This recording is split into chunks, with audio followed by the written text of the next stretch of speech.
With Mr. Review, we spring into action with breaking reviews.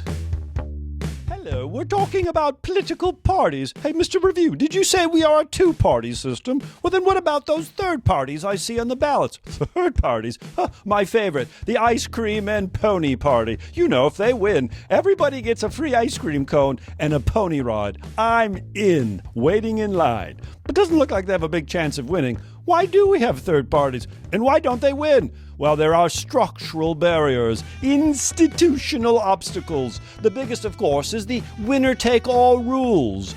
Our elections are determined by a plurality. Plurality elections means the most votes wins. There's no benefit to coming in second, third, or fourth. Only one winner. Single-member districts, either nationally, statewide, or even locally in our congressional districts. Single-member districts. This weakens third-party chances from winning elections. But that doesn't mean third parties have no reason to exist, because certainly they do. We have no shortage of third parties. Why do they? Well, they try to talk about maybe issues that the other two major political parties have avoided or missed out on. And it happens every now and then. Oh, the Republican Party, the Democratic Party forgot to talk about this issue, but that third party is.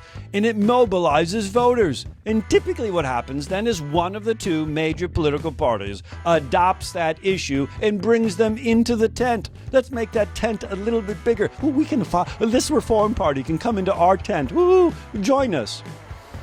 Kind of reminds me of bees. You know, bees sting once and then they toodaloo, go, bye-bye. Third parties, they sting with their issues if they resonate enough with our voters, and then they go bye-bye. What happened to the Whigs? Know-nothings? Progressive parties? They sting and go bye-bye. Third parties, we're still a two-party system. But don't forsake the need for a good third party every now and then. What issues are we missing out on? Springing into action with a breaking review.